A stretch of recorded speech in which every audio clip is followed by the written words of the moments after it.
네, 여러분 반갑습니다. 전부 다 이 새로운 각오로 얼굴이 반짝반짝해야 되는데 끝날 때쯤은 그렇게 변할 수 있겠죠. 네. 요즘은 정말 양 측면이 양극단이 공존하는 시대 같습니다.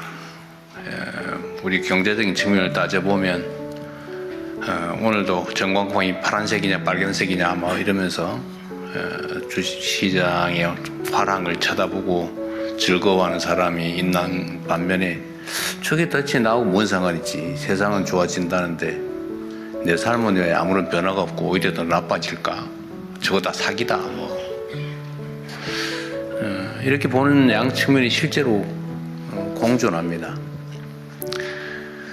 양극화라고 하는 게 뭐 우리 시대의 모든 측면, 모든 분야에서 심각한 문제가 된 것 같아요. 저는 82학번인데 80년대, 이제 70년대에서는 이제 공장에서 임금을 받던 노동자였고, 이제 80년대에는 학생이었는데, 하여튼 그때 우리 사회는 대단히 그 고도의 성장을 해왔죠. 그리고 그때는 평균적인 게 충분한 시대였어요. 그러니까 평범하게 적정한 기능을 익히고 적정하게 학습하고 적당한 보통의 직장을 얻으면 뭐 별 문제 없이 평범하게 정년 보장되고 걱정 없이 그냥 평범하게 인생을 살 수 있었죠.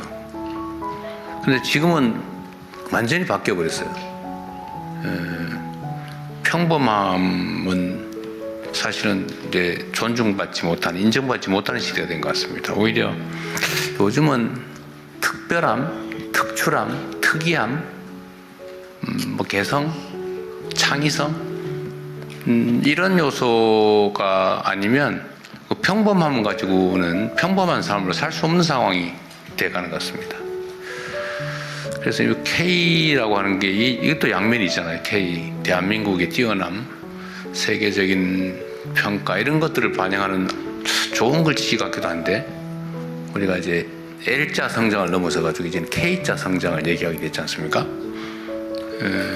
모두가 옛날에는 V자 뭐 성장, 또 L자 성장, U자 성장 이런 얘기하다가 요새는 그게 또 갈라졌어요, 그러죠?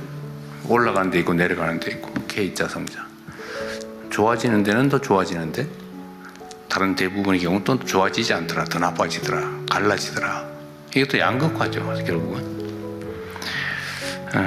그래서 이 불평등 양극화가 격화되니까 사회적인 갈등도 심해지고, 또 전체적으로 한꺼번에 성장 발전하지 못하니까 기회가 또 총량이 부족해지고, 그러니까 사회적으로 취약한 세대라고 할 수 있는 이제 청년 세대, 이게 신규 진입 세대죠. 새로운 진입 세대인 청년 세대들은 기회가 부족하다 보니까 도전하면 실패할 가능성이 훨씬 많고, 또 새로운 기회를 얻기도 어렵고, 도전할 기회조차도 주어지지 않는, 그래서 사회적 불만도 사실은 커질 수밖에 없는 그런 상황이 돼갑니다. 이 길이 뭐냐? 이게 지금 뭐 경기가 좀 회복되고 좋아진다고 하는데 그건 정말 특정 소수만 그렇다.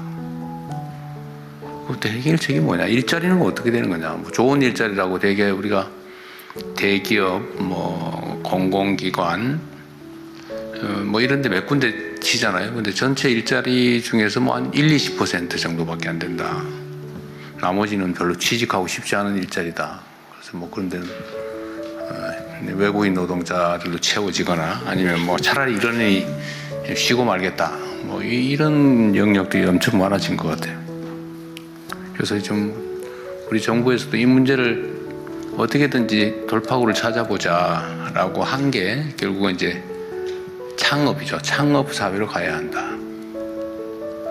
우리 대한민국 국민들은 정말 뛰어난 역량을 가지고 있습니다. 예를 들면 감수성도 그러하고, 또 뭐 교육 수준도 그렇고, 또 성실함이나 또 집요함, 손기술, 그러니까 뭐 기능이죠. 또 사회적인 인프라, 모든 여건들이 아주 좋은데 전통적인 방식으로 평범하게 일자리를 고용되는 일자리를, 좋은 일자리를 만들어내는 건 한계가 있는 것 같습니다. 최근에 아틀라스라고 그러나요? 인공지능 로봇을 이제 노동 현장에 투입한다고 하니까 막 그 회사는 주가 올라가고 막 각광을 받는데, 현장에서는 야, 저 로봇 들어오면 우리 일자리 없어지는데 저 로봇 설치를 막자, 뭐 이런 운동을 하잖아요. 그 절박함도 우리가 이해할 수 있죠. 암담하지 않겠어요?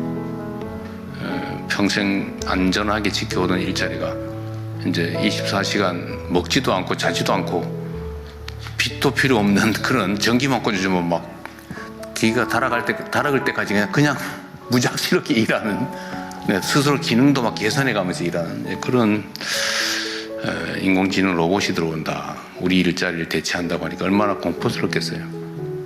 불안하고. 그럼 결국 우리가 이제 여기에 어떻게든지 대응해야 된다. 결국 방법은 창업이죠.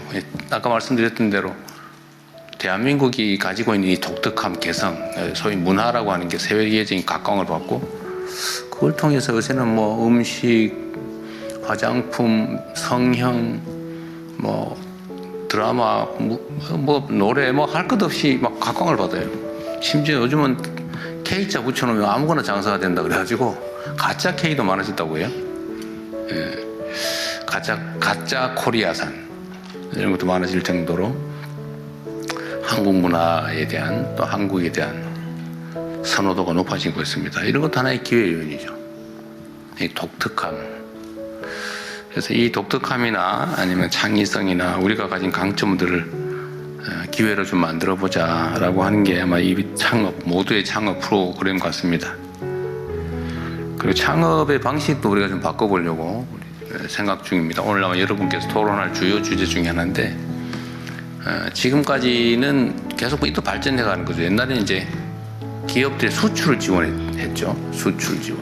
그러니까 상당히 큰 기업이죠, 이미 성장해서.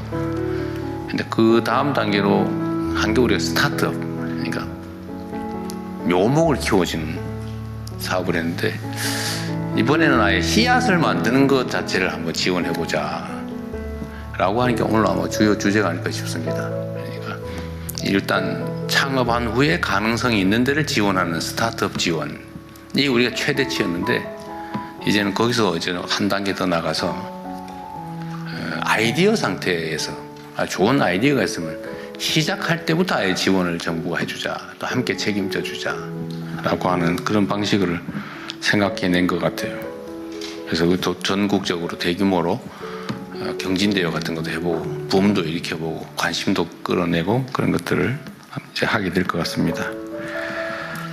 좋은 방안들을 오늘 토의했으면 좋겠고요. 그리고 이제 구체적으로는 이제는 뭐 로컬 창업이든 테크 창업이든 지방과 청년을 주제로도 주로 창업 얘기를 하게 될 것 같습니다. 구체적인 방법들은 이따가 한번 함께 논의해 보고요. 결론적으로 말씀을 드리면 이제 스타트업 대책이라고 하는 게 과거의 이제 일자리 대책처럼 새로운 이제 일자리를 만드는 것인 동시에 또 새롭게 출발하는 청년들에 대한 청년 정책의 측면도 있는 것 같습니다. 그리고 오늘이 이제 국가 창업 시대, 창업을 국가가 책임지는, 또 고용보다는 이제는 창업으로 국가의 중심을 바꾸는 그 첫날이 되지 않을까, 그 대전환의 첫 출발점이 되지 않을까 그렇게 생각합니다. 여러분도 그 출발을 함께하는 우리 첫 동지들이 됐으니까 함께 희망을 가지고 열심히 뛰어보면 좋겠습니다. 여기에 오신 것을 환영합니다. 고맙습니다.